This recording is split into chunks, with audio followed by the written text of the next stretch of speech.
Well, the Lebanese government has ordered an investigation into the blast, as we just heard, and how 2,750 tons of the explosive chemical ammonium nitrate could be stored at this site.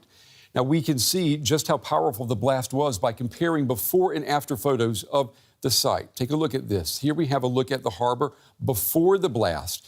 We know the fire brigade was finding a blaze in the building that is circled in red. And now you see after the blast. Not only has the building been completely obliterated, so has the ground underneath it, leaving a water-filled crater and complete destruction around that area. Ammonium nitrate is used to make fertilizer and bombs. In 1995, it was used in the Oklahoma City bombing, which at the time was the deadliest act of domestic terrorism in U.S. history. What do we know tonight about the blast in Beirut? To talk about that, I'm joined by chemist and broadcaster Andrea Sella. Mr. Sella, it's good to have you on the program. You've seen the video of the explosions and what happened from them. We're going to show the videos again, and maybe if you could talk us through it and tell us what you see when you're looking at the explosions, what can be surmised from these blast clouds. If I can just say one thing, I can't Please. actually see your screen. Okay. But I pretty well know what's going on in the video, so I will attempt to describe things. So the first thing is that there's a fire burning somewhere in the warehouse itself, and that fire is clearly the thing which triggered the really massive events that followed.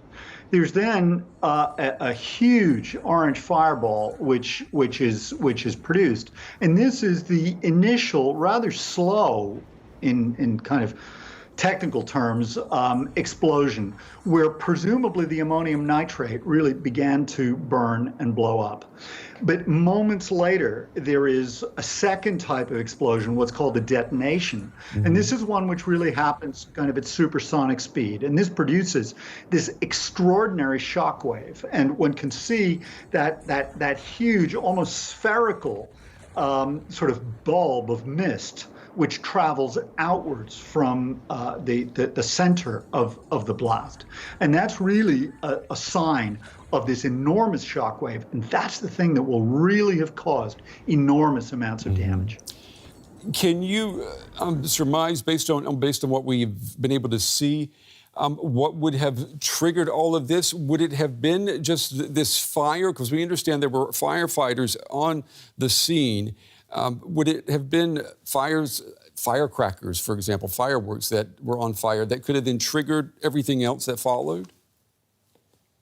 So, ammonium nitrate has a very sorry long-term industrial history. Starting with Oppau in Germany, the first place where ammonium nitrate was manufactured, and then on through the decades, again and again and again, ammonium nitrate has detonated and has caused massive destruction.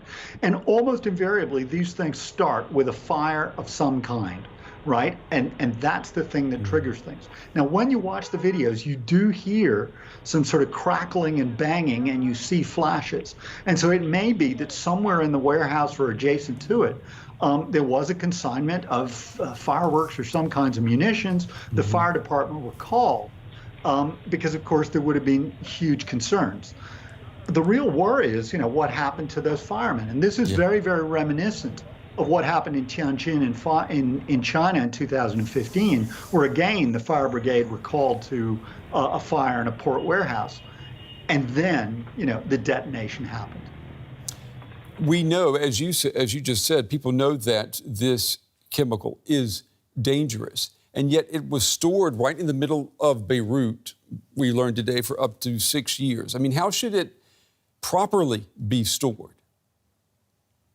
I mean, that is really disastrous. I mean, the quantity is absolutely enormous.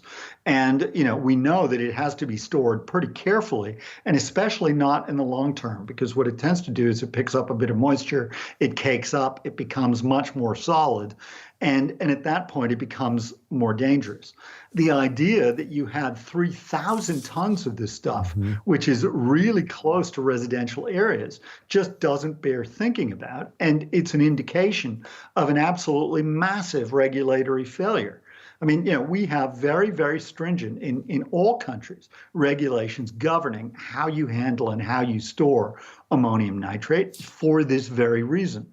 But it appears that in Beirut, they got into a kind of tangle between the legal authorities, the safety authorities, the port authorities that just led to gridlock.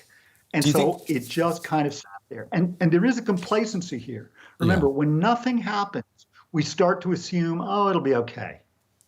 Mr. Sell, before we run out of time, do you think that something like this could happen in another city somewhere on the planet? I mean, this isn't just a Beirut-specific tragedy, is it? Well, it's incredibly hard to make predictions, especially about the future. But the history of ammonium nitrate tells us that this thing happens regularly, again and again. And it really underlines the reason why we must never lower our guard when it comes to chemical safety regulations. And industrial accidents happen a lot.